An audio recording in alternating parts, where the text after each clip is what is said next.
Olá, queridas amigas, olá, queridos amigos, é uma grande satisfação novamente estar aqui diante de vocês, hoje iniciando o nosso terceiro teleencontro. Como vocês sabem, meu nome é Jossam Batistucci, sou advogado, professor. Na tela vocês têm algumas informações e, além disso, a gente deixa também novamente o meu e-mail, que é jossam, J-O-S-S-A-N, @unopar.br. Apesar de hoje ser o nosso último teleencontro, a disciplina continua, através da web aula, através do fórum, através das provas que vão vir e tudo mais. E certamente, quando vocês forem se aprofundar ainda mais nos estudos, podem ser que tenham dúvidas. E se depois de pesquisarem, enfim, de insistirem, não conseguirem solucionar as dúvidas de vocês, me encaminhem para que eu possa ajudá-los, tá certo? Para a prova, sempre me perguntam o que estudar, etc. A prova, amigos e amigas, ela é feita a partir de um banco de questões. As questões são sorteadas, E nesse banco de questões, em razão da própria característica de um banco de questões, tem perguntas e, enfim, avaliações de todo o conteúdo da disciplina. Por isso que precisa estudar toda ela, tá certo? Semana que vem a prova, então, e vocês, espero que todos realmente façam um ótimo trabalho e tenham um ótimo resultado, tá certo? Mas vamos então avançar. Por sinal, antes de ir para outro slide, cabe lembrar aqui o seguinte: a aula de semana passada, teve uma palestra e a aula foi gravada, tá certo? Então não deixem de assistir a aula lá na Biblioteca Digital. É fundamental, tá certo? É uma aula muito importante, é uma aula que fala da LOAS, que é a Lei Orgânica da Assistência Social, é uma lei que fala da uma aula, que fala da Lei do Assistente Social. Então, independentemente da prova, da avaliação que vem, é uma disciplina e uma aula em específica muito importante para a carreira de vocês, futuros assistentes sociais, certo? Vamos agora sim para outro slide, trazendo então o tema, já que a aula de hoje é legislação trabalhista, que faz parte do conteúdo, da disciplina, e nós vamos abordar ao longo desta aula o que é de mais importante, previsto tanto na Constituição Federal do Brasil, que é de 1988, assim como na CLT, que é a Consolidação das Leis do Trabalho. O que há de mais importante referente aos direitos e aos deveres, tanto de empregado quanto de empregador, ou de contratado e de contratante. Vamos dar sequência no outro slide, trazendo a bibliografia. E hoje nós indicamos o seguinte. Vejam só, nós temos de Sérgio Pinto Martins o livro Direito do Trabalho e de Amaury Mascaro do Nascimento, Iniciação ao Direito do Trabalho. A legislação nacional, como vocês já sabem, pode ser encontrada toda neste site aqui, que é o site da Presidência da República, e que vai contribuir para o acesso fácil ao trabalho de vocês, a pesquisa, o estudo e tudo mais. Lá podem encontrar a Constituição Federal de 88 e o Decreto-Lei 5452 de 1943, que é a Consolidação das Leis do Trabalho, ou a popular CLT, tá certo? Vamos ao próximo slide e a gente vem então trazer o seguinte: o que é um contrato de trabalho? Nada mais é, amigos e amigas, do que um ajuste, um pacto de vontades, de acordos, para a prestação e a remuneração. Então, quando nós estamos, por exemplo, diante de um dentista, um médico, contador, advogado, enfim, qualquer profissional autônomo, e você contrata os serviços dele, você faz um ajuste, um pacto onde você quer que ele preste serviço, ele quer prestar serviço a você, e tem então um serviço prestado e a remuneração devida. O que vale salientar que o contrato pode ser verbal, não precisa necessariamente ser escrito, tá certo? Então, quando você vem, por exemplo, e diz: quer vender essa caneta? Sim, quero. Quanto você quer pagar? Eu pago R$3. Tá bom, tá vendido. O contrato tá feito, gente. Ele é obrigado a entregar a caneta, o outro é obrigado a pagar o dinheiro, tá certo? Porque pode ser verbal. Na relação de trabalho, na relação de emprego, também pode ocorrer um contrato verbal. É muito comum a gente ouvir falar assim: não tinha contrato. Claro que tinha. Tinha um contrato, mas era verbal, só não estava escrito. Por exemplo, não estava registrada a carteira de trabalho, mas o contrato existia. Havia um pacto, havia o compromisso de prestar o serviço, de outra parte havia o compromisso de pagar, porque a própria lei já obriga o pagamento, quando é um trabalho prestado sem fins lucrativos, aliás, com fins lucrativos.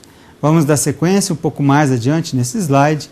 E a gente vem então estabelecer ainda o seguinte, que a regra geral são contratos por prazo indeterminado. Esta é a regra geral, tá certo? Quando a gente está diante de um contrato de emprego.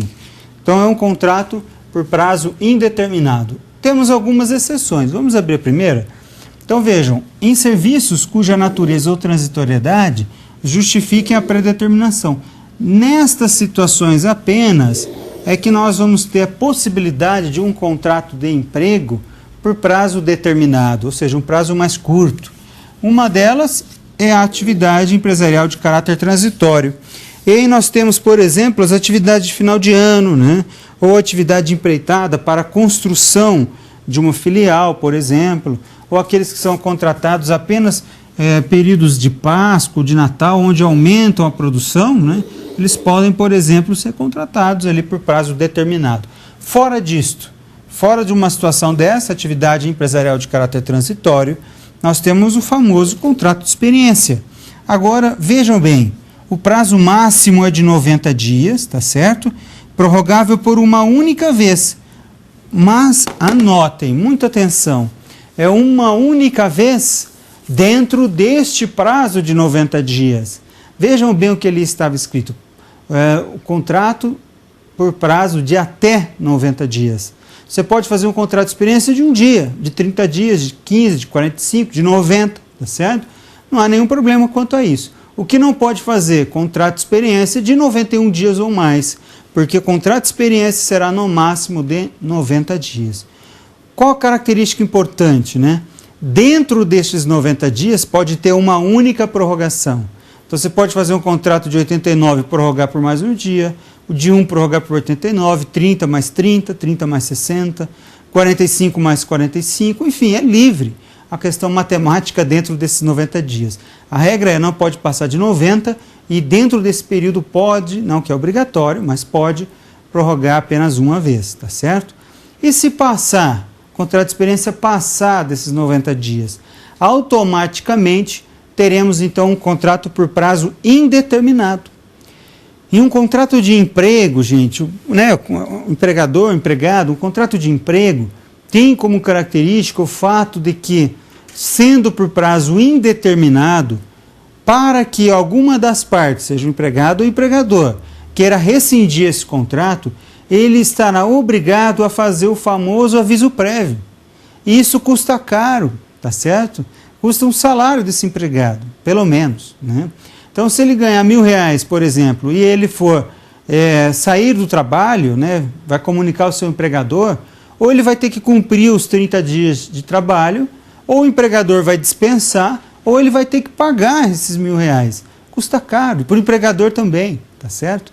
Então, a atenção deve se dar, em especial, para que não passe no contrato de experiência do período de 90 dias. Senão, acaso queira se fazer uma rescisão do contrato, quem quiser fazer a rescisão tem, regra geral, que pagar o aviso prévio ou cumpri-lo, tá certo? Vamos no outro slide. Trazer agora alguns princípios regentes, então, da questão do direito do trabalho. Nesses princípios, nós temos a ideia, né, a lógica, mas os valores que vão nortear, que vão conduzir o raciocínio de todo o direito do trabalho. E o primeiro deles é o da irrenunciabilidade de direitos durante a prestação de serviço. Isso decorre, pessoal, em função da característica do trabalhador, do empregado, como alguém hipossuficiente, como alguém que precisa daquele emprego, porque é dele que advém o salário, a remuneração, a qual ele se sustenta e sustenta a sua família. Então seria muito fácil de um empregador, por exemplo, obrigar o empregado, para não demiti-lo, obrigá-lo a assinar documentos, né? Renunciando às férias, renunciando ao 13º, abrindo mão de horas extras e tudo mais.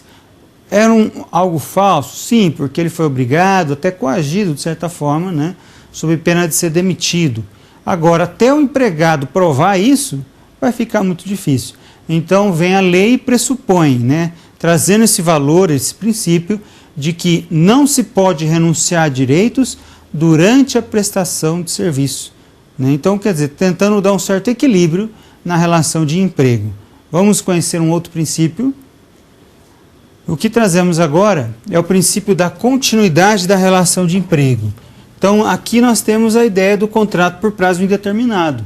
Regra geral, haverá a continuidade. Alguém que começa a prestar um serviço num determinado dia, regra geral, só vai sair de lá quando falecer, né? Porque o contrato é por prazo indeterminado. Pode rescindir? Claro que pode. Ninguém é obrigado a ficar contratado. O que pode acontecer, às vezes, ter que pagar a indenização. Por exemplo, alguém que tenha estabilidade em função da maternidade, em função de ser dirigente sindical, ou em função, por exemplo, de um acidente de trabalho. Essa pessoa tem estabilidade, cada uma por seus períodos, né? Pode ser demitido? Pode, claro que pode. A única coisa é que vai ter que indenizar, tá certo? Então vai ter que pagar, né? Não tem outra opção. Vocês vão encontrar alguns doutrinadores que às vezes dizem que não pode demitir. Agora, a gente sabe que na prática pode, tanto que a empresa demite, o trabalhador vai fazer o quê? Vai entrar com uma ação e receber a indenização correspondente, se ele, trabalhador, estiver certo. Vamos retornar ao slide, ver então um outro princípio, e o que temos agora é o seguinte: princípio da primazia da realidade. O princípio da primazia da realidade nos indica que vai valer aquilo que acontecer na prática, vai valer aquilo que efetivamente ocorrer, e não aquilo que estiver no papel. Isto nos traz, né, um ensinamento de que, mesmo que o empregado venha assinar dizendo, por exemplo, que gozou as férias, ele não pode renunciar, tudo bem. Então o empregador pega um documento dizendo que ele usufruiu as férias, gozou as férias, tá certo? Mas ele não usufruiu, ele ficou trabalhando os 30 dias. Como que faz? Se o trabalhador tiver prova, então ele tem lá relatórios de comissões das vendas feitas naquele período. Aí está lá o nome dele, das vendas feitas. Então ele tem uma prova que ele trabalhou. Ele tendo provas ou testemunhos, que também podem ser meios, né, de prova, vai acontecer o quê? O empregador vai ser obrigado a pagar essas férias de novo, tá certo? De novo não, porque ele não pagou, né? Mas pelo menos ele vai ter que pagar. Então nós temos a situação do princípio da primazia da realidade, onde vai prevalecer aquilo que efetivamente ocorreu e não aquilo que estiver eventualmente documentado, tá certo? Vamos a um vídeo e já retornaremos. De 1º de maio, frase de alguém que sabia muito sobre trabalho. Se você quer ser bem-sucedido, precisa ter dedicação total, buscar seu último limite e dar o melhor de si mesmo. No que diz respeito ao empenho, ao compromisso, ao esforço, à dedicação, não existe meio termo. Ou você faz uma coisa bem feita, ou não faz. Trabalhei muito para chegar ao sucesso, mas não conseguiria nada se Deus não ajudasse. Ayrton Senna da Silva. Olá, já estamos de volta, né? E aí vocês puderam ver então o vídeo do Senna, que por sinal agora, semana passada, foi se lembrar dos 20 anos, né, de seu acidente, da sua morte, etc. Mas o ensinamento está ali na mensagem deixada por ele, não é verdade? E a relação do empregado com o seu trabalho, acima de tudo, o trabalho que dignifica, né, o ser humano, igual a gente já estudou lá na primeira aula, se não me engano, que é a aula que fala da dignidade da pessoa humana, a aula que fala da Constituição Federal e tudo mais. Vamos dar sequência, conhecer mais então sobre esses elementos que envolvem a relação de emprego, a relação de trabalho. Vejam o conceito de empregador, né? A gente tem falado quem que é empregador, quem que é empregado, tudo mais. Então vamos verificar o conceito que está na legislação. Olhem só. Considera-se empregador a empresa individual ou coletiva que, assumindo os riscos, então assumindo os riscos da atividade econômica, ela vai admitir, vai assalariar e vai dirigir a prestação pessoal de um serviço. Agora a pergunta, será que é só a empresa mesmo? E uma pessoa física não pode ser considerada como empregadora? Claro que pode, né, gente? Os profissionais liberais, por exemplo, podem ter secretários e vão ser eles, profissionais liberais, contratantes. Temos as pessoas que trabalham em serviços domésticos, né? Vão ter também um contratante, pessoa física, tá certo? Então, não, apesar do conceito, né, ser daquela maneira, ele é estendido, ele é dilatado, né? Sua extensão, né, pode-se dizer, sua abrangência, é dilatada a fim de abranger os profissionais liberais, as pessoas que têm prestadores de serviços domésticos, por exemplo. Temos também a possibilidade, né, de ter ali abrangido as associações, né, as entidades religiosas. Todas eles são, de fato, possíveis, né, de serem reconhecidos como empregadores. Vocês viram as palavras que eu destaquei, né? Ali a gente tinha como palavras aquele que admite, assalaria e dirige a prestação pessoal de serviço. Ali estão os elementos para configurar o empregador. Se o empregador não tiver poder de direção, não é empregador, vai ser um sócio, talvez, né? Se este empregador não conseguir admitir, então ele vai ser empregado, não vai ser empregador, porque ele não consegue contratar alguém, né? E ali segue depois as outras regras que a gente vai conhecer agora, quando for estudar exatamente sobre o empregado. Vamos dar sequência, né, no outro item, para que a gente possa então verificar um pouco mais, que é a questão do poder de direção. Sobre o poder de direção, tem a ver com essa ideia aqui, ó, que é de dirigir, né? E o poder de direção é justamente determinar quais são as atividades que a empresa vai exercer, né? É a característica de decidir quem vai trabalhar onde, né? O que vai fazer, o horário de funcionamento da atividade, né? O que a atividade vai exercer propriamente dita. E é em função desse poder de direção, gente, que acontece isso aqui, ó. O empregador assume os riscos da atividade. É em função desse poder de direção que é do empregador o prejuízo acaso a atividade vá à falência, por exemplo, tá certo? Então é ele que decide os caminhos, ok. É ele que ofere o lucro, que é o bônus, mas é ele também que tem que pagar pelo prejuízo, que é o ônus, tá certo? Quem quer o ônus, quem quer o bônus tem que suportar o ônus, né? Essa é uma expressão conhecida, né? Se não era, está sendo agora, tá certo? Para vocês, mas é uma expressão conhecida no mínimo no meio jurídico. Quem quer o bônus, quem quer o lucro, etc., tem que suportar o custo disso, que é o ônus, né? Então, nesse poder de direção, nessa condução das atividades da empresa, o empregador vai se deparar com alguns limites, né? E os limites são justamente os direitos dos trabalhadores. Então, vocês já ouviram a expressão aí, com certeza já, de que o direito de um vai até onde começa o direito do outro, né? Nesse sentido, também é aplicado na relação de emprego, já que, apesar de ter o empregador a possibilidade de conduzir suas atividades, né, cabe ali alguns limites. Afinal de contas, o contrato de emprego não pode ser alterado unilateralmente. Não pode o empregador, por exemplo, mudar o horário de trabalho deste empregado, a não ser que for para favorecer o empregado. Então, o empregado que trabalha de noite, vamos supor, de noite é feita para dormir, né? Assim que biologicamente, pelo menos, o nosso corpo exige. Agora, a pessoa que trabalha de noite trabalha no horário que é um trabalho mais penoso, né? Que traz maiores sacrifícios e tudo mais. Então, se o empregador vai transferir esse empregado da noite para de manhã, para de dia, ele pode fazer, a não ser que trouxer outros prejuízos para o empregado.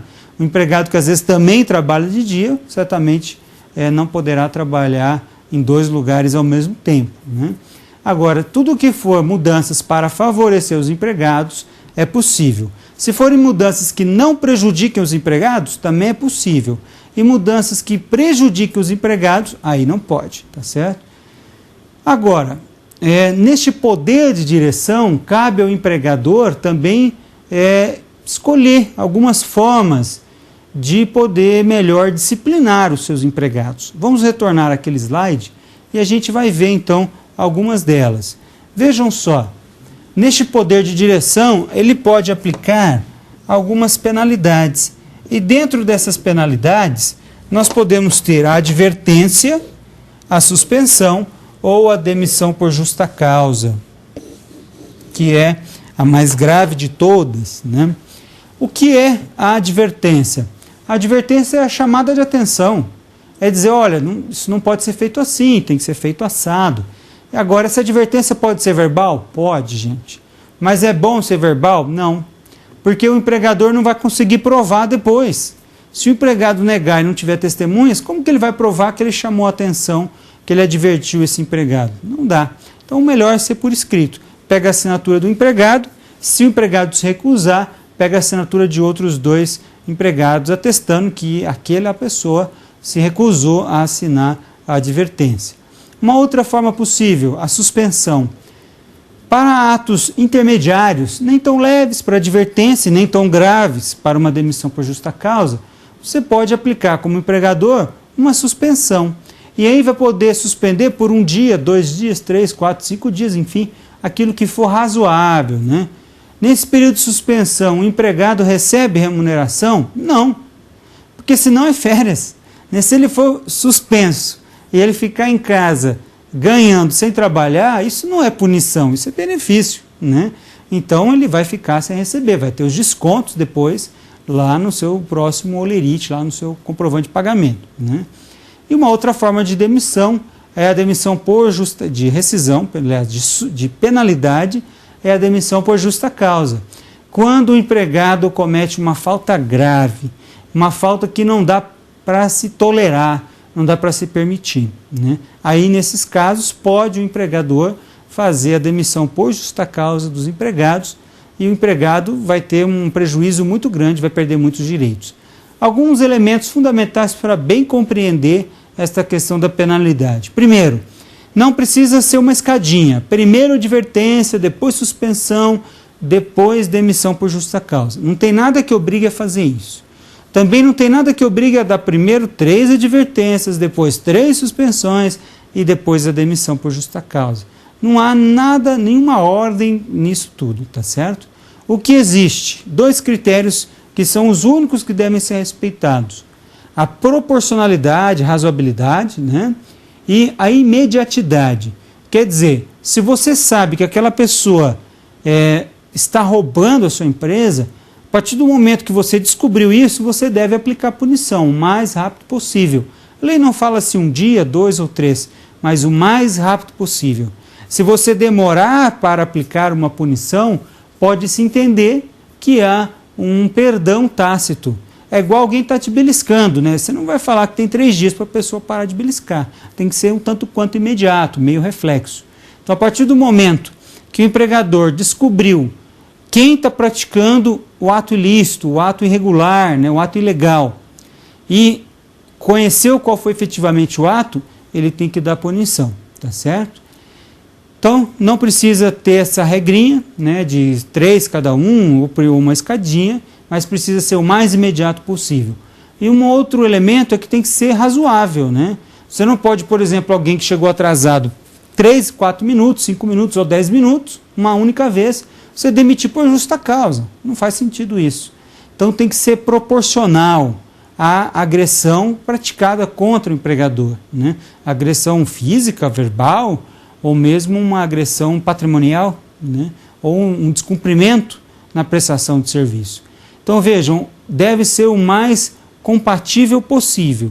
Agora, a pessoa foi lá, está roubando, demissão por justa causa direto. Lógico que você vai ter que provar. Então o empregador tem que tomar cuidado com isso, que ele vai ter que provar que de fato ele, enfim, tem documentos, né, ou câmeras, ou laudos, ou extratos, enfim, o que for que prove que o empregado realmente estava cometendo uma ilicitude grave nessa situação. E por fim, não se pode dar 2 punições sobre o mesmo fato, chama bis in idem.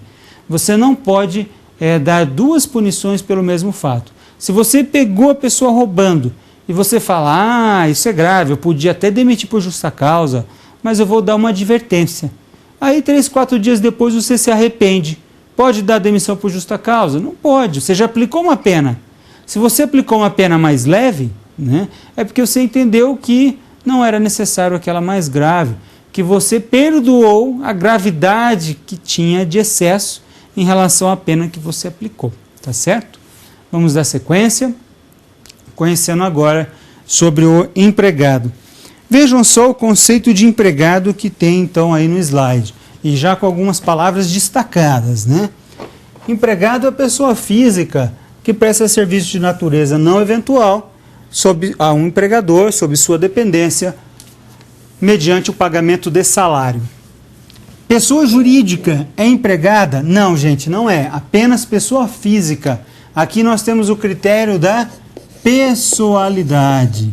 pessoalidade é um requisito, portanto, então, para a configuração da relação de emprego, porque se não for pessoa física, não terá empregado e não terá relação de emprego. Quando não tem relação de emprego, não tem direito a registro da carteira, não tem direito ao FGTS, ao INSS, não tem direito ao aviso prévio e tantos outros direitos. Então, presta serviço de natureza não eventual. Isso porque, quando é um trabalho eventual, nós temos uma situação, às vezes, muito esporádica, e aí não será considerado empregado. Se a pessoa vai lá e ela é contratada para fazer um muro, vamos supor, isso é muito eventual, ninguém vai fazer muro na mesma empresa todos os dias, durante 2, 3 anos, né? Então você vai, então você terá um contrato civil, uma relação não trabalhista, né? Uma relação civil de prestação de serviço, uma empreita. Sob dependência de quem? Do empregador, tá certo? Essa dependência é a chamada subordinação, né? A subordinação é justamente o fato de que o empregado cumpre as ordens dadas pelo empregador. Lembre do poder de direção que a gente acabou de comentar. Aqui nessa característica da não eventualidade, nós temos o requisito da continuidade, tá certo? Continuidade é a expressão utilizada. E por fim, mediante pagamento de salário, que é a remuneração. Se for um trabalho gratuito, gente, não haverá relação de emprego. Se você vai no final de semana e presta serviço numa creche para fins de uma benevolência, de um ato de caridade, um ato louvável, por sinal, você não pode depois querer pedir o registro na carteira, porque você foi todo sábado lá durante 5 anos. Se era um trabalho de benevolência, um trabalho em que não foi contratada a remuneração, tá certo? Então esses são os requisitos. Se faltar algum desses requisitos, não será relação de emprego, não terá registro em carteira e nenhum dos direitos dos empregados. Vamos no outro slide, dando continuidade, agora conhecer alguns tipos de trabalhadores. Sobre os tipos de trabalhadores, vejam só o que temos. Primeiro, a diferença entre o trabalho do menor e o trabalho do aprendiz. A Constituição Federal, gente, proíbe o trabalho de crianças, tá certo? Só é possível o trabalho a partir dos 16 anos, por isso que é o símbolo de maior, né? Maior de 16 anos, como empregado. Como aprendiz, possível apenas para maiores de 14 anos, né? E indo até, nesse caso, até 24 anos. Então, vejam só, o empregado, né? Empregado a partir de 16 anos, registro em carteira e tudo mais. Aprendiz, menor de 16 anos, né? Não pode ser menor de 14, tá certo? Então, quem tem 14 anos ou 15 anos, só pode ser aprendiz, não pode ser empregado. De 16 até 24 anos, pode ser empregado ou pode ser aprendiz. Mais de 24 anos, somente empregado, a não ser que for deficiente, e se tiver deficiência, aí poderia ser aprendiz, tá certo? Então, aprendiz de 14 a 24, né? Sendo que a partir de 24 só se for deficiente. A partir de 16 pode ser empregado. Menos de 14 não pode trabalhar. Proibido pela Constituição Federal, já que o trabalho da criança ou desse recém-adolescente, né, até 13 anos, acaba sendo proibido pela Constituição Federal. Contrato de aprendiz, obrigatoriamente, né, tem que ser um contrato escrito, prazo máximo de 6 horas diárias, né, e o tempo máximo de 2 anos, tá certo? Então esses são os requisitos para um aprendiz. É fundamental o aprendiz, tem a lei do aprendiz, né, chamado aprendiz legal, em que ele é inserido no contexto de trabalho, pega experiência, vai se qualificando até tornar um profissional competente e qualificado, completo também e tudo mais. Vamos conhecer neste slide ainda um outro item, né, de diferenciação, o trabalho do autônomo e o trabalho do eventual. Aqui nós temos o seguinte, o autônomo, gente, é aquele que trabalha com, vou abreviar aqui, sem subordinação, tá certo? Isso é o que caracteriza o trabalho do autônomo. Estes são empregados? Não, ele é um trabalhador autônomo, ele é o contratado, mas não empregado, né? Sem subordinação. Então, por exemplo, um advogado ou um contador que presta serviço a uma empresa pode fazer como empregado. Se ele trabalhar lá internamente, ele cumprir ordens, ele cumprir horário. Isso é subordinação, né? Ser obrigado a cumprir horário de trabalho, sob pena de ser demitido e tudo mais. Agora, alguém que é autônomo, não. Se o advogado ou contador trabalha lá em seu escritório, ele trabalha a hora que quer, conforme as regras da técnica que ele tem, né? Conforme os trabalhos que ele aceitar trabalhar, né? E tudo mais. Então, nesse caso, o autônomo não terá direito a registro em carteira, porque é um dos primeiros direitos do empregado. E o eventual? O eventual é aquele que trabalha igual ao autônomo, só que ele não tem a habitualidade. Ele tem a liberdade, né?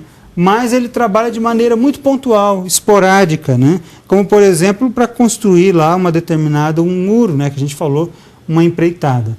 Além disso, temos ainda a diferença entre o trabalho temporário e o trabalho do terceirizado. O trabalho temporário, gente, vai funcionar assim.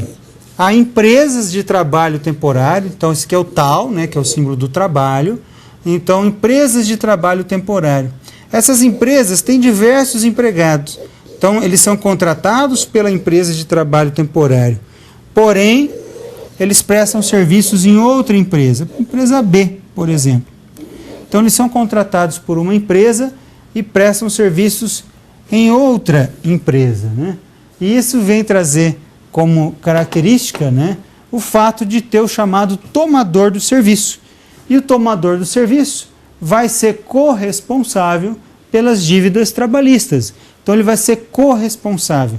Isso quer dizer que se o empregador, que é essa empresa de trabalho temporário, né, ela não pagar os direitos, então vai acontecer do tomador de serviço ter que pagar, tá certo? Uma empresa de trabalho temporário, nós temos uma lei específica sobre o trabalho temporário, né?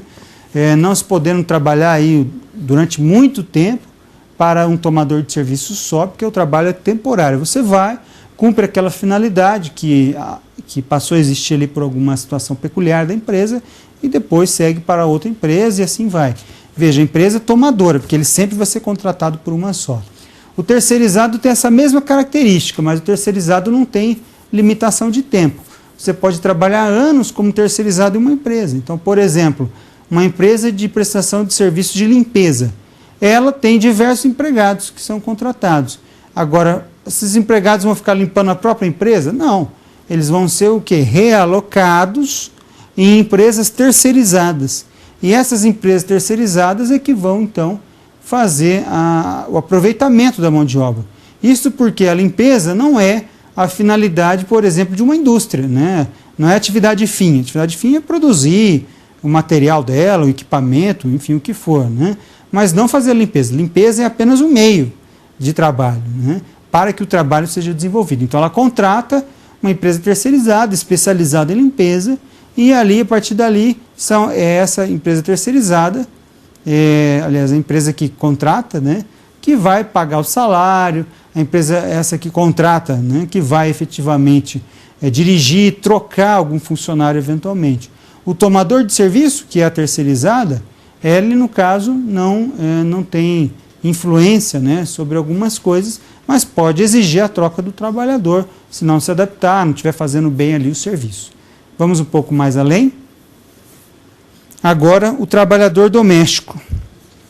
O trabalhador doméstico, pessoal, ele tem, né, a característica de trabalhar, como a gente falou, em um lugar onde a finalidade, né, é uma finalidade não lucrativa, tá certo? Então, não será trabalhador doméstico quem trabalhar em uma empresa, né, por exemplo, uma empresa, uma indústria, né, ou uma empresa prestadora de serviço, não será doméstico nunca, porque a finalidade daquela atividade onde o serviço do doméstico é prestado é uma finalidade lucrativa, então não pode. Agora, doméstico, é só a empregada doméstica? Não, claro que não. Por isso que a gente fala empregador, ou empregado doméstico, né? Porque pode ser homem como pode ser mulher, né? Pode trabalhar em serviço de limpeza numa casa, como pode trabalhar como enfermeiro, né, cuidando de idosos ou de pessoas doentes. Como pode trabalhar como motorista, também será empregado doméstico. Motorista de uma família, tá certo? Não de uma empresa, né, porque a finalidade é não lucrativa, tá joia? Então isso é o que caracteriza o empregado doméstico. Vale ressaltar que o empregado doméstico passou agora com a emenda constitucional que teve, né, no primeiro semestre do ano passado, passou a ter os direitos igualados em relação aos empregados. Esses todos que estamos estudando aqui na ideia de empregado comum, né? Passou a ter igualado, porém, alguns direitos que ainda carecem de legislação, como, por exemplo, o FGTS, né? Depende de ter uma legislação para tratar. Agora, o que já tem direito? Tem direito ao registro, tem direito às férias remuneradas, à licença maternidade, tem direito às horas extras, tá certo? Ao 13º, diversos direitos dos empregados domésticos. Vamos lá, dando sequência, verificar sobre o estagiário. O estagiário tem o seu conteúdo, né? Enfim, a sua atividade propriamente dita, regida por uma lei que também é razoavelmente nova, que é a Lei 11.000, vou trocar a caneta aqui para vocês verem melhor, 11.788 do ano de 2008. Esta lei, pessoal, veio a garantir o recesso remunerado, uma ideia de férias, né, para este trabalhador, mas não empregado, que é o estagiário. Então, garantiu o recesso remunerado, garantiu também, né, que ele tenha direito a Bolsa Auxílio, que é a ideia de salário, mas não é salário, chama Bolsa Auxílio, que ele venha a ter direito quando não for um estágio obrigatório. As faculdades têm lá os estágios obrigatórios, né? Agora, quando não for um estágio obrigatório, então ele fizer de maneira facultativa, ele vai ter direito, sim, ao recebimento da Bolsa Auxílio, né? E sempre que ele for uma prestação de serviço desse estagiário, for em continuidade ao estudo, for em aprendizado de fato e tiver relação do que ele estuda com o que ele está praticando no estágio, então será mesmo estagiário. Agora, ele faz, por exemplo, o curso de Ciências Contábeis, mas ele está trabalhando em vendas. Uma coisa tem a ver com a outra? Nada. Então, ele será estagiário? Não. Ele será empregado e ele vai ter direito de entrar com uma ação na justiça e pleitear todos os direitos dos empregados. Tá certo? Vamos a um outro slide. Neste outro slide, nós vamos, então, agora verificar o seguinte. O poder de direção do empregador. Como a gente relatava, né, este empregador ele tem algumas características, né, nesse poder de direção. Cabe a ele fazer a organização da atividade, o controle e também disciplinar. Disciplinar que é justamente fazer, então, as punições, aplicar as penalidades adequadas. Quanto ao controle, gente, no que se refere à jornada de trabalho, é interessante apontar o seguinte: a jornada é o horário de entrada e saída dos empregados, a carga horária, que ele deve fazer todos os dias, né? Ou pelo menos de segunda a sábado, né? Já que um dia de descanso o empregado tem direito a ter, né, na semana, e obrigatoriamente uma vez ao mês tem que ser no domingo. Tá? Agora, o que temos em especial? Quando tiver mais de 10 empregados, é do empregador a obrigatoriedade de fazer o controle da jornada. Então, quando tiver mais de 10, ele vai ter que fazer um registro ponto, ou biométrico, ou vai ter que fazer no livro, ou vai ser num cartão, mas ele obrigatoriamente vai ter que fazer um controle. Se ele não fizer e o empregado disser que fez horas extras, ele, empregador, pode ser condenado, porque ele tinha o dever de fazer o controle da jornada, ele tinha o dever de ter essa prova, e se ele não tiver, é uma chance muito grande dele ser condenado a pagar as horas extras, né? Vamos dar sequência um pouquinho mais e a gente vê alguns limites. Os limites, como a gente comentou, é o próprio direito do empregado, né? Então, não pode haver a alteração unilateral do contrato de trabalho, já que cabe ao empregado ou empregador, né, manterem um equilíbrio naquilo que foi efetivamente contratado, tá certo? Nós vamos agora ver um outro vídeo, né, também muito interessante, e depois já vamos ter, se eu não me engano, um momento de perguntas, tá certo? Então nós vamos fazer o seguinte: a gente vai ver o vídeo, na sequência a gente já vai entrar direto no momento de perguntas, e aí vocês vão ter um pouquinho de tempo para poder enviar suas perguntas, e no retorno a gente já vai respondê-las. Você sabe quais são os seus direitos quando você falta ao trabalho? Será que a empresa deve descontar do seu salário? Descubra agora no quadro Mercado de Trabalho.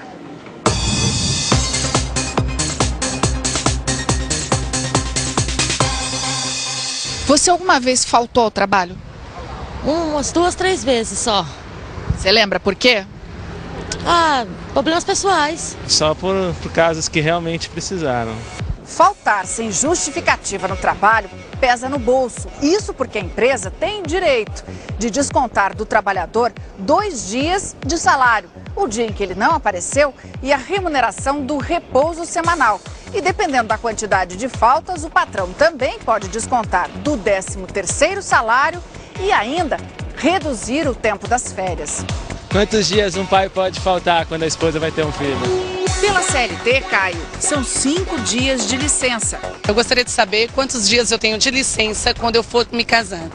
A lua de mel é curta. O casal pode faltar apenas 3 dias. Eu gostaria de saber, se mora um parentesco, por exemplo, a minha avó, quantos dias eu posso ter direito de falta ao trabalho? A lei só permite a ausência de 2 dias em alguns casos. Marido, esposa, filhos, pais ou avós. Quantos dias eu posso faltar se eu for doar sangue?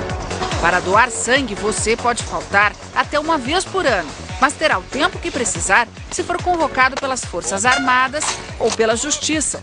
E atenção, você tem direito à folga também em alguns outros casos. Quando for se alistar no Exército, prestar vestibular, for chamado para mesário na eleição e até para tirar o título de eleitor. Quando uma mulher adota uma criança, ela tem licença maternidade? Nós fomos perguntar a esse juiz do trabalho. O período de afastamento é de 4 a 6 meses. Que ela tem direito à licença maternidade nos mesmos modos que a mãe. Então, acredito que pode se aplicar sim a licença completa, independentemente da idade da criança, desde que tenha menos de 12 anos. Mas veja só como funciona em outros países.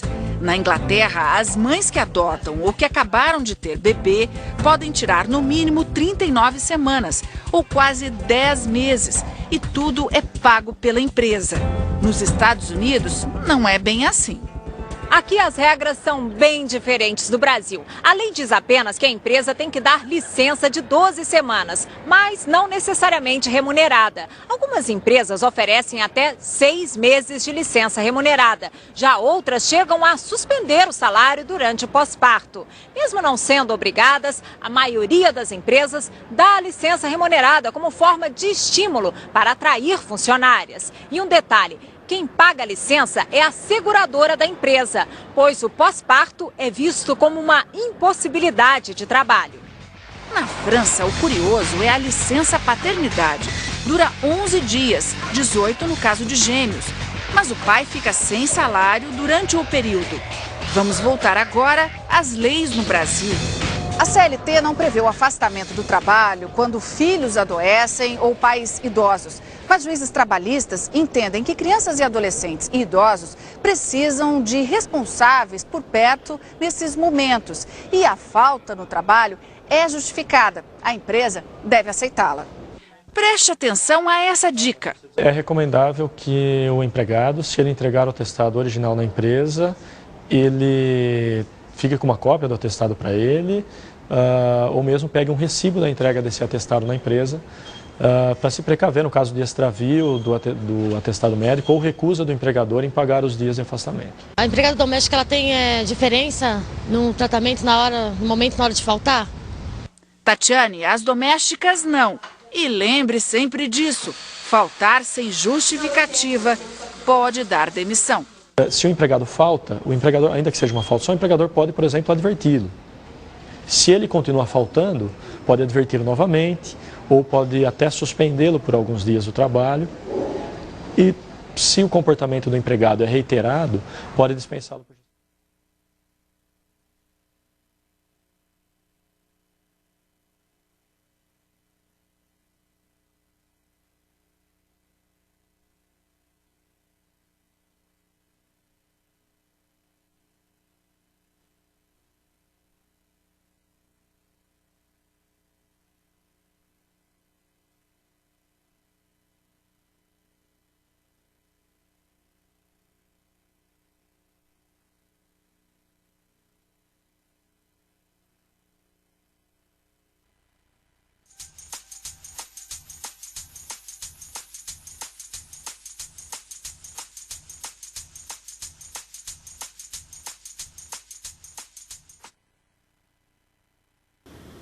Olá pessoal, já estamos de volta e já temos várias perguntas. A primeira delas vem de Santa Luzia, Minas Gerais, que diz o seguinte: professor, o empregado que está próximo de se aposentar por tempo de serviço pode ser demitido sem justa causa?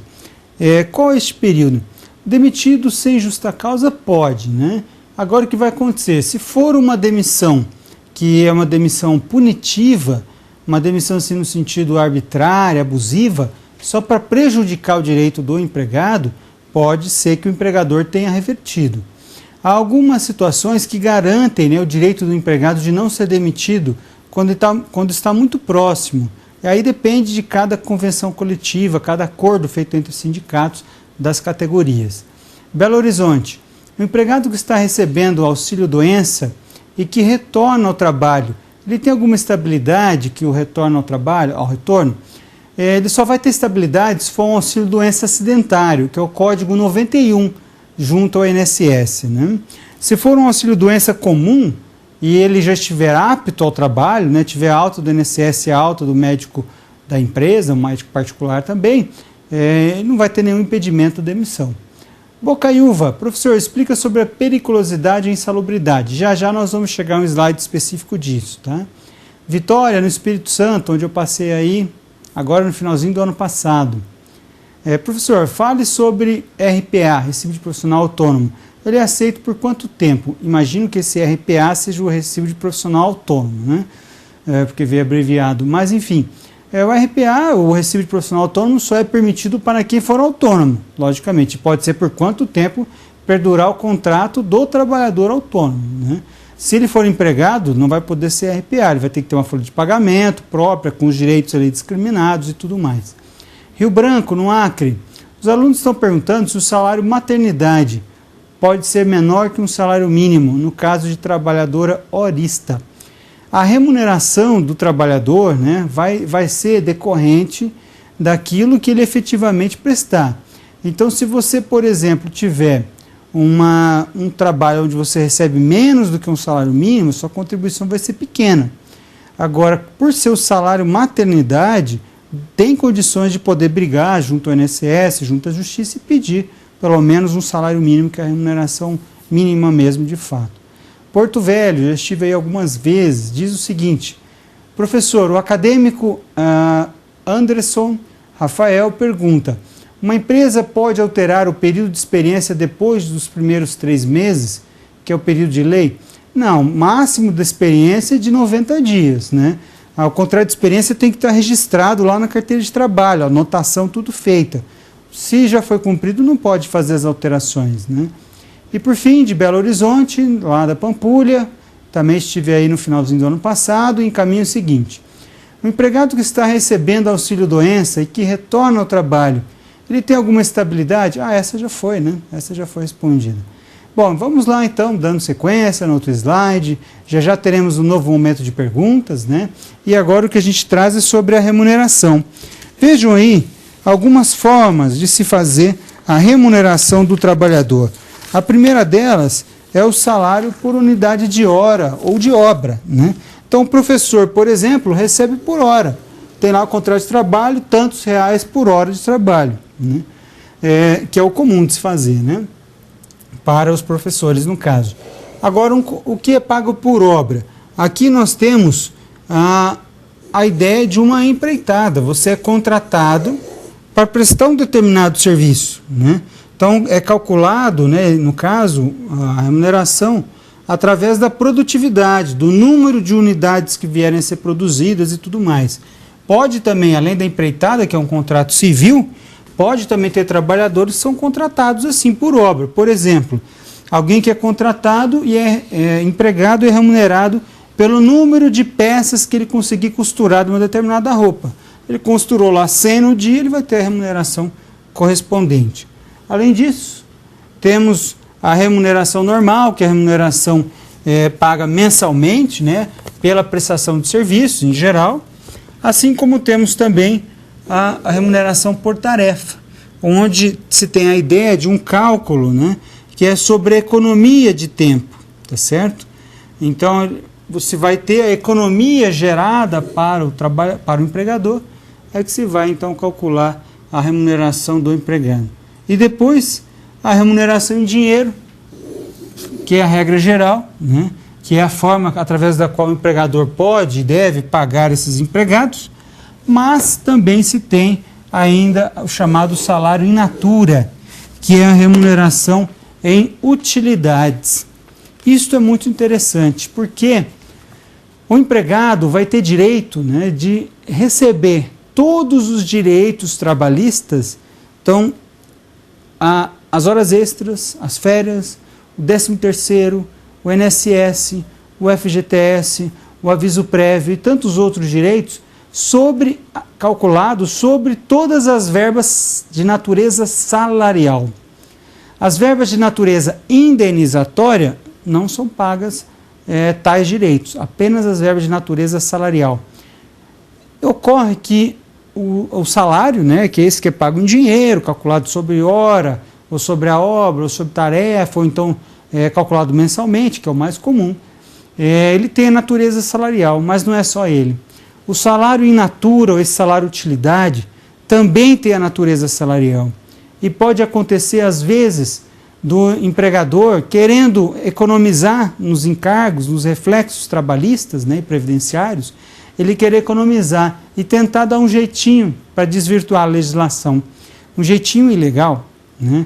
Então ele, por exemplo, vamos pensar lá num trabalhador rural, de uma fazenda, né?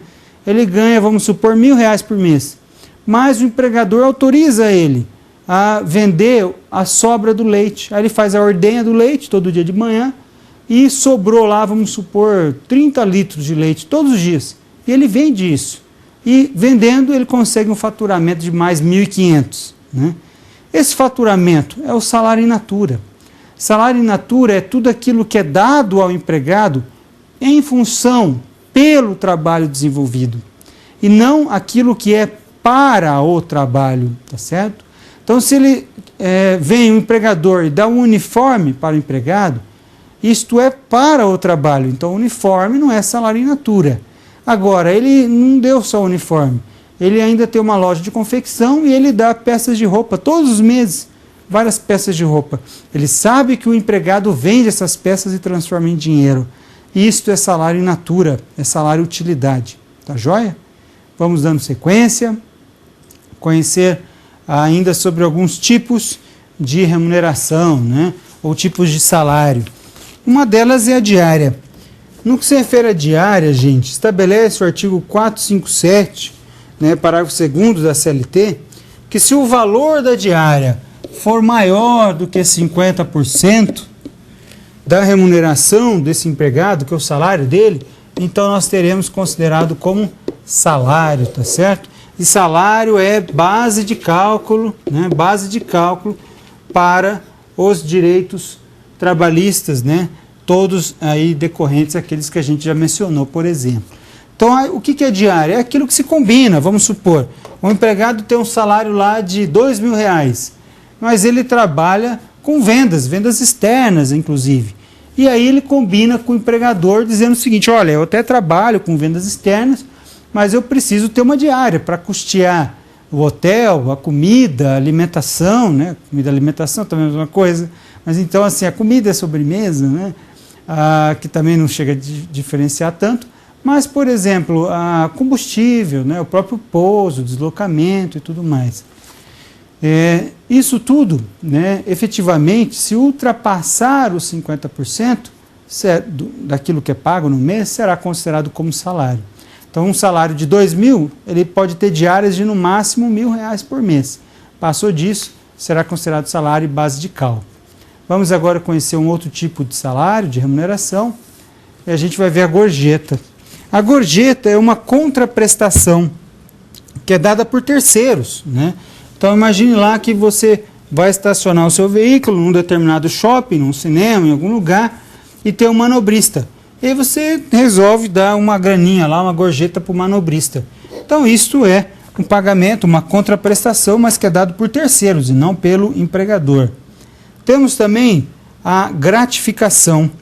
A gratificação, ela é um prêmio, gente, um prêmio que é dado em função do alcance de uma meta, em função de algum resultado obtido, né? um comportamento esperado e tudo mais. Então, por exemplo, uma gratificação de assiduidade. Aquele que não tiver nenhuma falta durante 3 meses ganhará como prêmio uma viagem, ou ganhará uma determinada remuneração específica, uma bonificação, né? Isso é possível, tá certo? E a gratificação como prêmio é entendida como algo permitido, algo sem a natureza salarial, tá certo? Natureza indenizatória, né? Realmente uma premiação. Ocorre que não pode ter premiação todo mês, né? Porque senão não é prêmio, vai ser salário. Vamos um pouquinho adiante e a gente vai verificar a questão da ajuda de custo. A ajuda de custo é possível ser dada ao empregado sempre que for para o trabalho, né? Então, a ajuda de custo é aquela que é para o trabalho. Se for para o trabalho, né? Se for pelo trabalho, em função do trabalho, né? Em virtude do trabalho, como um benefício, então, por ele estar trabalhando lá, aí será considerada uma verba salarial e terá todos os encargos, reflexos trabalhistas e previdenciários, né? Ajuda de custo não, ajuda de custo é para cobrir despesas mesmo. Então é algo para o trabalho, para a execução da atividade a qual ele foi efetivamente contratado. Um pouco mais adiante, no outro slide, nós vamos chegar justamente ao primeiro item. Vamos até abrir um outro item também, que é a periculosidade e a insalubridade. Então, das perguntas que veio agora há pouco, né? A insalubridade, anotem aí, ela protege ou busca proteger a saúde do trabalhador. A periculosidade é o adicional pago em função dos riscos à vida deste trabalhador, não à saúde. Saúde tem a ver com insalubridade, tá certo?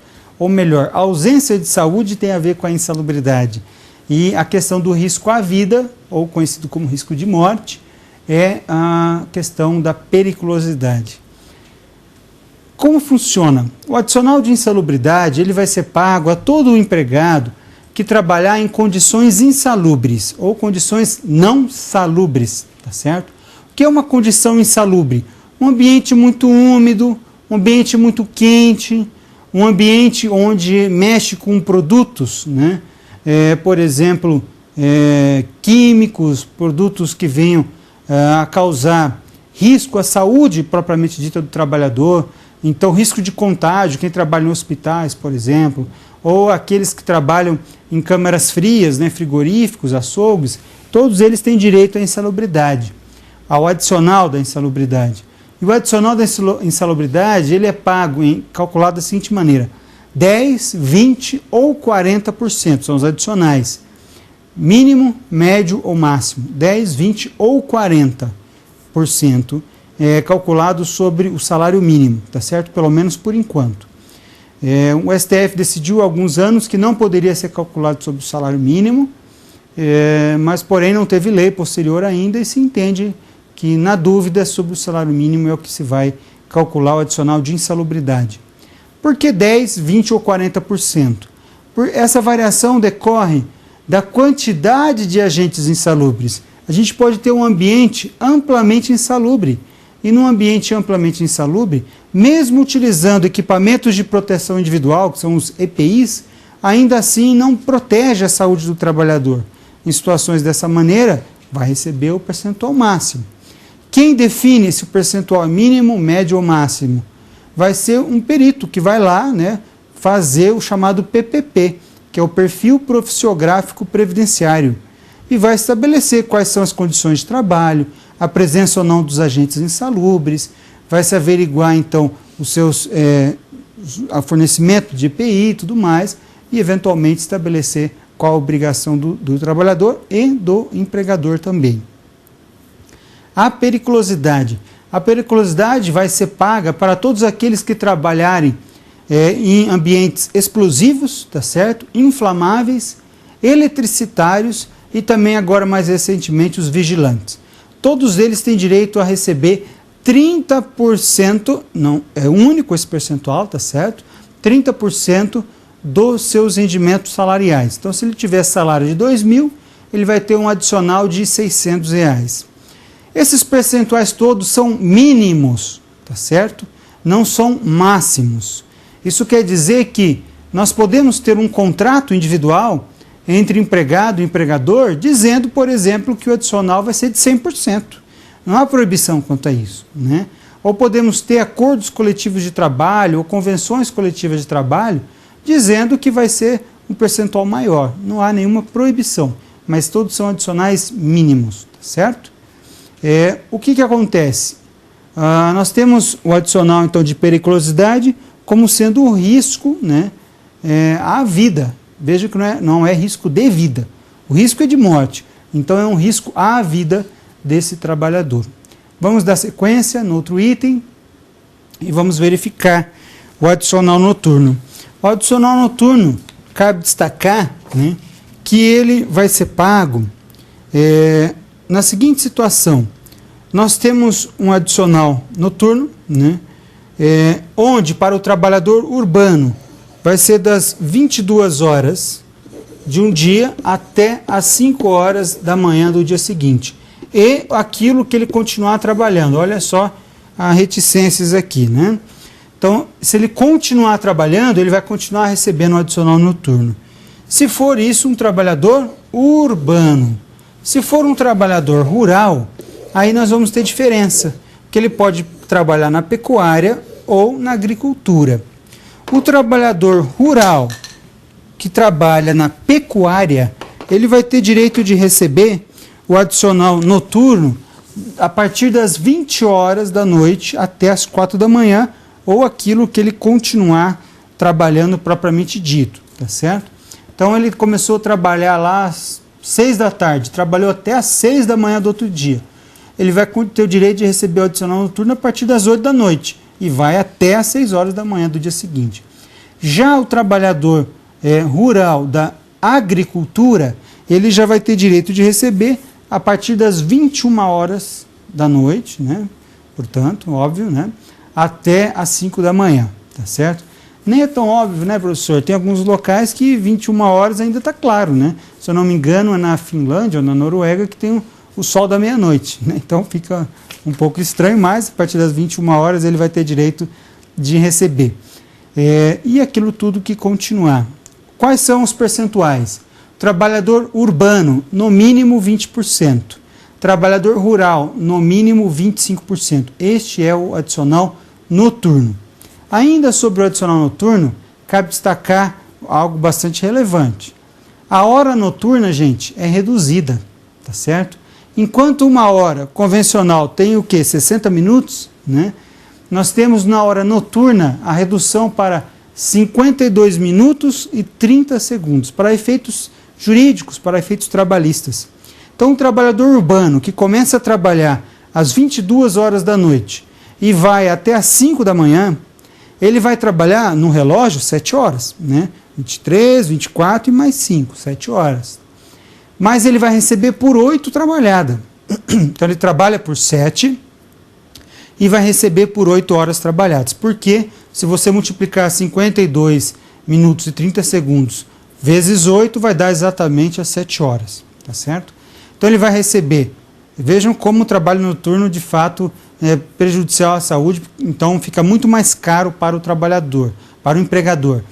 Ele vai receber por trabalhar a hora reduzida, né? Vai ter o adicional correspondente também, né? Durante todo o período que tiver nesse trabalho noturno. Não o trabalho depois das 6 da tarde, tá certo? Mas sim um trabalho a partir daqueles horários de início da jornada noturna que a gente passou a vocês. Vamos dar sequência, conhecer um outro adicional. E agora o famoso adicional do trabalho extraordinário, ou as horas extras, né? O trabalho extraordinário, né, tem aqui em sua característica o fato de que a própria Constituição Federal prevê o adicional mínimo de 50%. E vai ser jornada extra tudo aquilo que passar da jornada normal. Qual é a jornada normal? Depende daquilo que for contratado.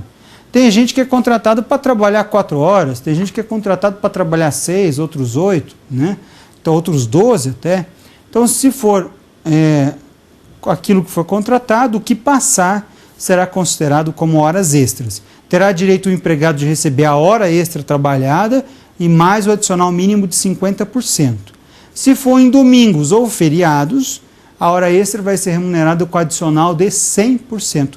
Tudo isso no mínimo. Pode, através de contrato particular ou acordo coletivo de trabalho, ser definido um percentual maior. Vamos ao próximo slide, verificar agora a questão do 13º, que é bastante simples, né? Já que o 13º também é chamado de gratificação natalina. Então, 13º ou gratificação natalina, que deve ser pago em 2 vezes ao ano, tá certo? Sendo uma primeira parcela de fevereiro até novembro, o empregador tem a opção, e uma segunda parcela em dezembro, até no máximo dia 20 de dezembro. Então ele deve ser pago integral, né, em novembro, ou então em 2 vezes, sendo a primeira até o dia 30 de novembro e a segunda até o dia 20 de dezembro. Além disso, nós temos a questão da participação nos lucros. Aliás, sobre o 13º, vale ainda destacar o seguinte: ele é calculado, a base de cálculo dele vão ser todas as verbas salariais recebidas pelo empregado durante um ano. Então, se ele recebeu horas extras, que são verbas salariais, aqueles adicionais que a gente estava mostrando para vocês, tudo isso é verba salarial, então vai ser calculado. Como calculado? Mês a mês, né? Vai pegar tudo que ele recebeu de verba salarial, dividir pelo número de meses, vai ser o 13º que ele terá direito. A participação nos lucros se refere a uma verba indenizatória, desde que tenha sido pago com alguns requisitos. Então, verba indenizatória não é base de cálculo para os direitos trabalhistas e previdenciários. Quais são os requisitos? Paga no máximo 2 vezes ao ano, sendo o intervalo entre um pagamento e outro de no mínimo 6 meses. É um incentivo para que os empregados participem, né, do futuro da empresa, dos trabalhos, se interessem pelos resultados, só que em contrapartida o empregador precisa ser transparente, né, e estabelecer, mostrar qual que é o lucro e tudo mais, né, e essa participação nos lucros precisa estar prevista numa convenção coletiva de trabalho. Vamos no outro slide, trazer para vocês agora sobre a equiparação e sobre a questão que envolve, vamos abrir os outros itens todos, inclusive, a proteção e também os descontos. Vejam só, sobre a equiparação salarial, nós temos a seguinte característica. A equiparação, gente, vai ser um direito do empregado, né, sempre que tiver um outro trabalhador que vier a receber um salário maior. Então, esta equiparação salarial, precisam ser preenchidos 5 requisitos, tá certo? O primeiro requisito, trabalhar para o mesmo empregador. Segundo requisito, trabalhar na mesma função. Terceiro requisito, na mesma cidade, com a mesma competência, mesma eficiência. E o último requisito, nesta função, não pode ter mais do que 2 anos de diferença.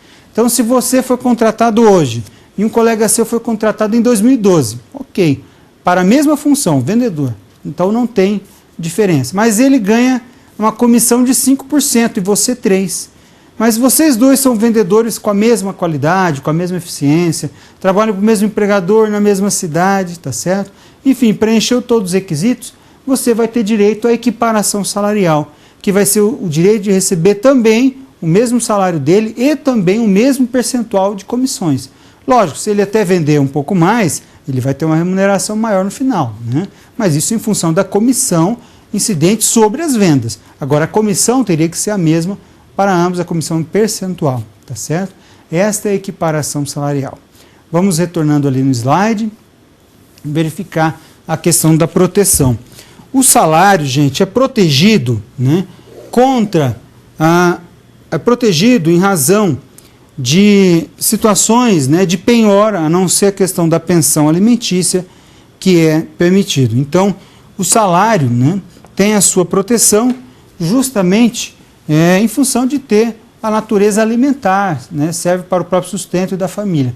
Agora, em razão da pensão alimentícia também tem a mesma característica, então se pode o juiz determinar penhora de salários, né, para fins de pagamento, inclusive o desconto, fins de pagamento. Não se pode alterar, por isso essa proteção, também não pode alterar a forma de pagamento, né, e nem ter redução salarial, isso o empregador não pode fazer. Quanto aos descontos, quais são os descontos permitidos? Os descontos da legislação, como tributos, né? O INSS pode ser debitado, o imposto de renda, podem também ser debitados aqueles que forem autorizados, né, pelo próprio empregado, como algum convênio e tudo mais. O vale transporte de até 6% das despesas do transporte, aliás, até 6% do salário do empregado, né, limitado ao valor gasto com transporte pelo empregador, podem ser descontados do empregado. O vale refeição até 20%, né, pode também ser descontado, 20% do valor da refeição gasta, né, enquanto o vale transporte é do salário. O aviso prévio que não for cumprido, os tributos e tudo mais. Além disso, pode ser descontado todos os prejuízos causados ao empregador, pelo empregado, que seja com dolo, com a intenção, com a vontade de prejudicar o trabalhador, o empregador, né?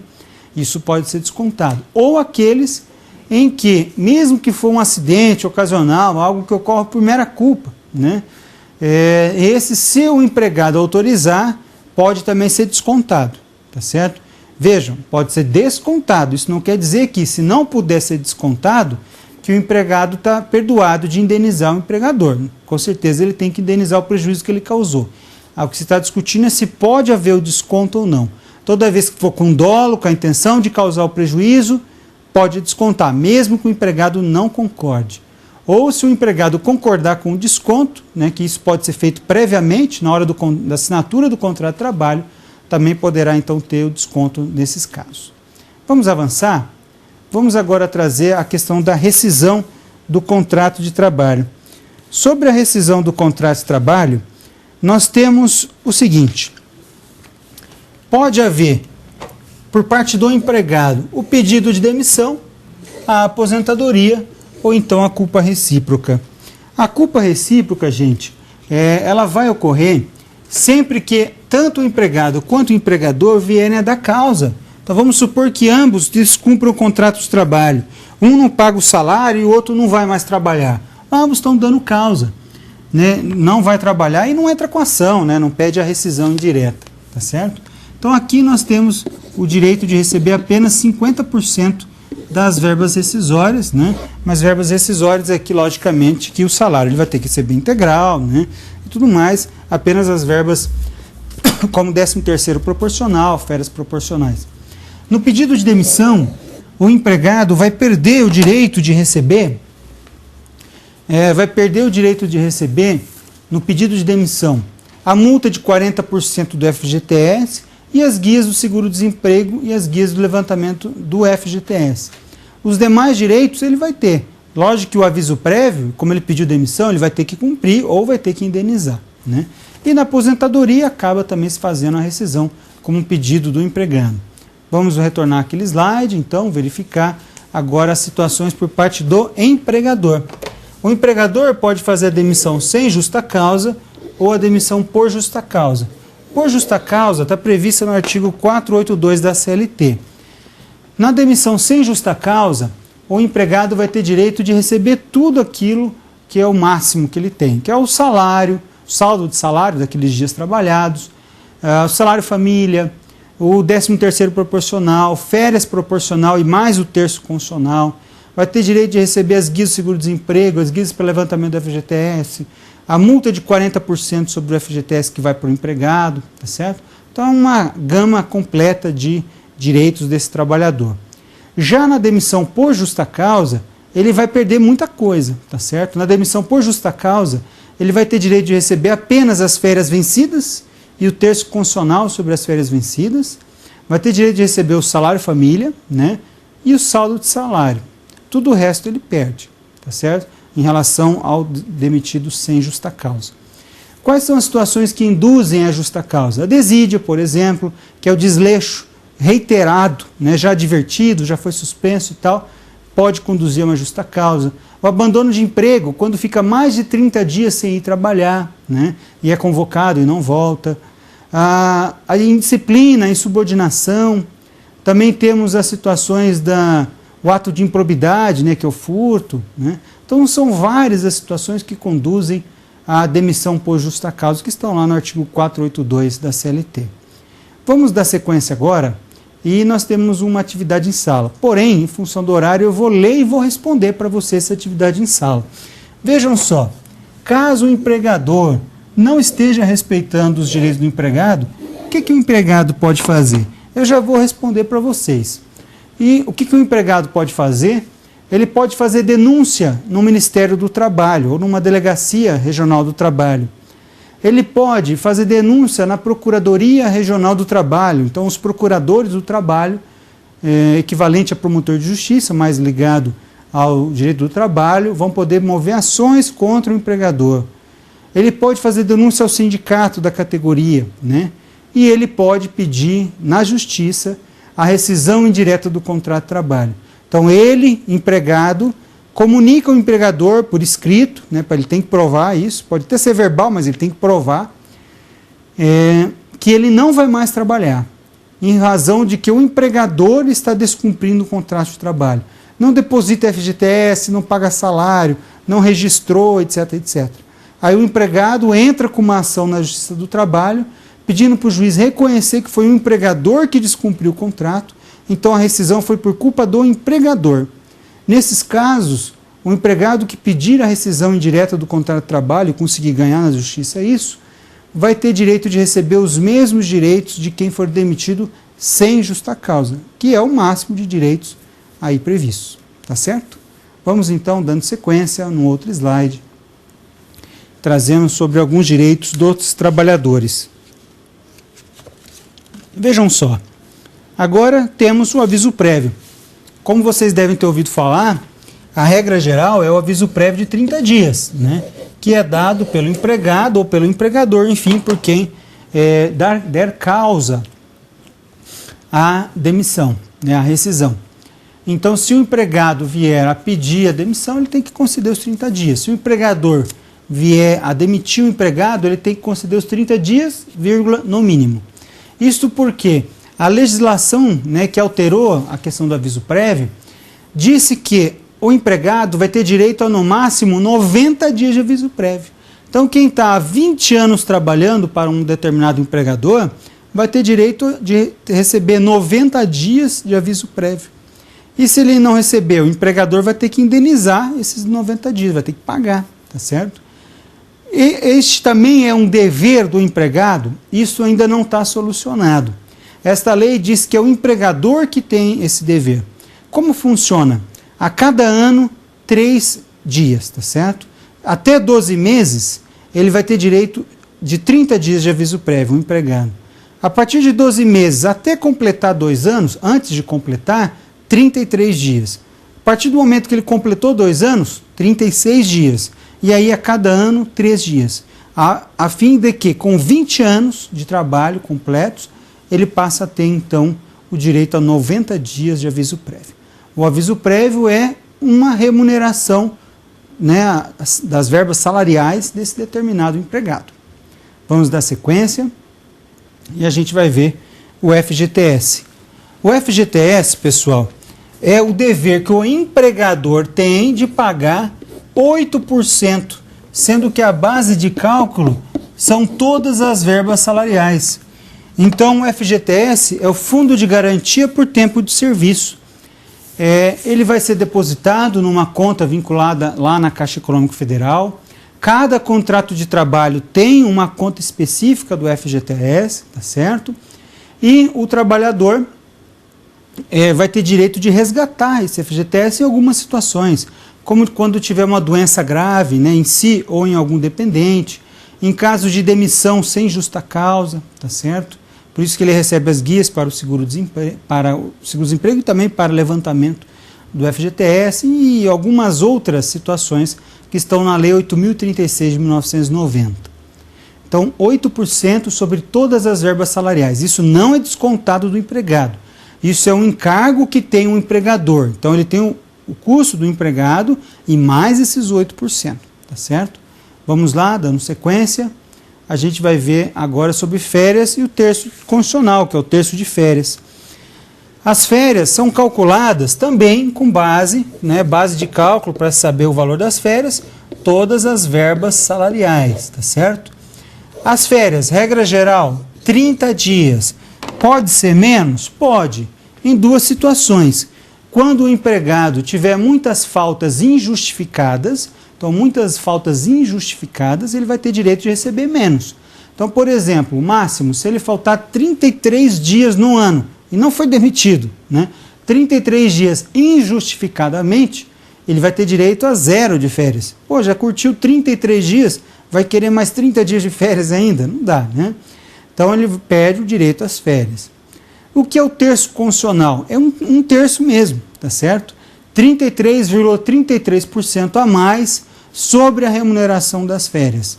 Lembrando, as férias calculadas sobre toda a base de cálculo, calculadas sobre todas as verbas salariais do chamado período aquisitivo, gente. Quando você começa a trabalhar, você começa a adquirir um direito às férias, tá certo? Esse direito vai ser completo, quando tiver 12 meses de trabalho. Esse é o período aquisitivo. São os 12 meses que você cumpre e preenche. A partir desses 12 meses, você vai ter o direito de usufruir suas férias nos próximos 12 meses, que é o chamado direito concessivo, tá certo? Período concessivo. Agora, quem escolhe quando vai conceder as férias? É o empregador. Mas ele tem um limite para conceder o período concessivo. Se ele não autorizar o empregado a gozar suas férias nesse período concessivo, que é de 12 meses, posterior aos 12 meses do período aquisitivo, então se ele não usufruir as férias nesse período, o empregado vai ter direito a receber o dobro do valor que teria ali como férias. Então se ele tinha lá R$ 1.333,33, sendo R$ 1.000 do salário, e os 333,33 de terço constitucional, ele vai ter direito a receber o dobro em função de ter trabalhado sem o direito às férias. Tá joia? Vamos dando sequência e a gente vai ver sobre a estabilidade e garantia no emprego, Comentei um pouquinho já lá no curso da aula. E o que vai acontecer? A estabilidade. A estabilidade é uma limitação, não é uma proibição, mas é uma limitação ao direito rescisório. E essa limitação ao direito rescisório somente vai ocorrer nas situações de demissão sem justa causa. Porque mesmo alguém que estiver com estabilidade vai poder ser demitido por justa causa, se preencher algum dos requisitos lá do artigo 482 da CLT, tá certo? Quais são as pessoas que são estáveis? A gestante, do momento da gravidez, independente dela saber se estava grávida ou não, independente do empregador saber se estava grávida ou não. A partir do momento que está grávida, a partir dali começa a situação própria da estabilidade. Se foi demitido, tem que comunicar ao empregador para retornar ao trabalho. E vai perdurar essa estabilidade até 5 meses após o parto. Teve o parto, dali 5 meses encerra a estabilidade, depois pode ser demitida sem nenhum problema, sem justa causa, inclusive. O dirigente sindical, o membro da CIPA, que é a Comissão Interna de Prevenção de Acidentes, eles têm a estabilidade da data da candidatura deles, porque isso é feito mediante eleição, essas funções, da data da candidatura até 1 ano depois do término do mandato deles. Então, tanto o dirigente sindical quanto o membro da CIPA, Comissão Interna de Prevenção de Acidentes, tem um período, 1 ano ou 2 anos, no qual eles vão ficar à frente respondendo por aquelas funções. Eles têm estabilidade durante 12 meses após o término do mandato, tá certo? Além disso, aquele que sofreu acidente do trabalho ou uma doença decorrente do trabalho. Essa pessoa vai ter o direito de ser aberta a CAT, que é a comunicação do acidente do trabalho, que é enviada ao Ministério do Trabalho, ao INSS, e a estabilidade do acidentado do trabalho, seja por acidente ou por doença, vai ser de 12 meses após o retorno às atividades dele. Então, se ele ficou afastado durante 5 meses, 8 meses, ele vai ter, ao retornar, mais 12 meses de estabilidade ainda. Bastante, Isso tudo é para prevenir a rescisão arbitrária, a rescisão discriminatória, né, que pode ocorrer contra os empregados. Vamos agora no outro slide, verificar um pouco mais, né, já se encaminhando para o finalzinho da aula. E a gente vai ter aquilo que eu comentei ao longo da aula algumas vezes, a convenção coletiva de trabalho e o acordo coletivo de trabalho. A diferença, ambos são um pacto e ambos têm força de lei. A diferença, que aqui vai ser um acordo feito entre sindicato dos empregados e sindicato dos empregadores. E o acordo coletivo de trabalho vai ser entre o sindicato dos empregados, né, e a empresa ou o empregador. São eles que vão combinar as regras especiais do trabalho. São eles que vão, esses agentes que fizerem esse acordo, que fizerem esse pacto, que vão estabelecer algumas regras. Então, por exemplo, o empregado vai trabalhar um pouquinho mais de segunda a quinta ou de segunda a sexta, mas não vai trabalhar no sábado. É um benefício, né? Então eles vão chegar num acordo e vão estabelecer quais são as novas regras para aquela determinada atividade. Tem força de lei, isso é muito importante. Então, para saber os direitos de um determinado empregado, você tem que olhar a Constituição Federal, tem que olhar a CLT e tem que ligar no sindicato da categoria para saber se tem algum acordo ou alguma convenção coletiva de trabalho. Que eles têm força de lei e servem para garantir direitos e obrigações, tanto dos empregados quanto dos empregadores. Vamos agora ao momento de perguntas, né? Já chegamos a eles, né? E a primeira que vem é de Campo dos Goitacazes. É uma cidade que eu pousei, estava retornando para Londrina e eu pousei aí em Campos, agora no finalzinho do ano. Qualquer profissional que trabalha em hospitais tem direito a receber insalubridade? Não é qualquer não. Depende do que for detectado no PPP, aquele perfil profissiográfico previdenciário, tá certo? Esse PPP vai ver as atividades. De repente é um setor que é um setor administrativo, que não tem nenhum contato com agente insalubre, aí não vai ter direito. Dianópolis, do Tocantins, encaminha. A aluna Thaís trabalha em uma empresa privada e quer saber se na época do estágio obrigatório a mesma tem direito de ser liberada. Não tem, gente. Estágio obrigatório somente, o empregador somente é obrigado a liberar para fazer exame vestibular. Estágio obrigatório não há direito do empregador, não há dever do empregador fazer a liberação. A Alagoinhas, na Bahia, a aluna Iane quer saber quais as provas necessárias que caracterizam o assédio moral. O assédio moral é esta ofensa, né, que vem minimizar a natureza da pessoa humana, a dignidade dela. A prova pode ser gravação de áudio, de vídeo, pode ser e-mail, que às vezes o assédio via e-mail, xingamento, pressão, cobranças excessivas e tudo mais. Pode ser com testemunhas, a forma mais variada que for, tá certo? Vamos agora para um slide final, né, uma mensagem de encerramento, e depois teremos um último vídeo. Vamos lá então, vejam só as mensagens que eu trago de hoje, vamos abrir todas elas, e a gente vai ter o seguinte. Se você, aos que sabem e pensam que não sabem, esses são ingênuos, não conhecem o seu potencial. Aos que não sabem, mas pensam que sabem, esses são os pretensiosos, né? E aos que não sabem, e sabem que não sabem, por isso procuram estudar, procuram crescer, melhorar cada dia, esses são os sábios. E é um ditado popular chinês. Tá certo, gente? Então, espero que vocês tenham apreciado a aula. As dúvidas que a gente eventualmente não conseguiu responder, podem me encaminhar por e-mail, tá certo? Que eu responderei a todas elas. Um grande abraço a todos, obrigado pela companhia, pelas várias dúvidas que vocês encaminharam, pelas participações, desejo sucesso à prova e vamos agora encerrar a aula com um vídeo. Um abraço e até mais.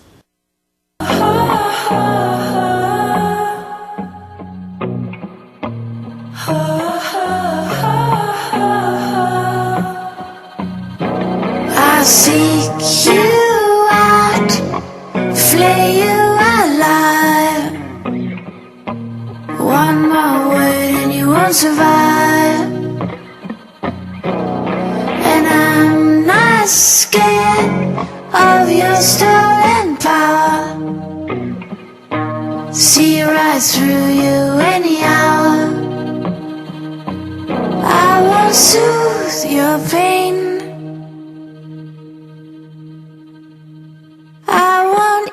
ease your strain.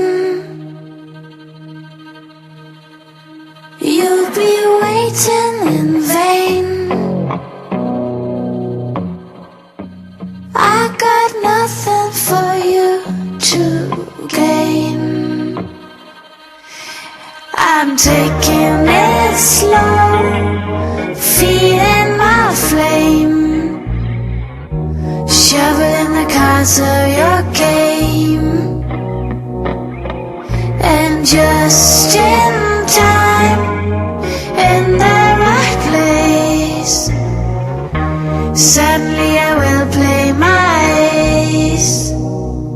Eyes on fire, your spine is so grace, feeling in your forward my gaze, and just in time, in the right place, steadily emerging with grace.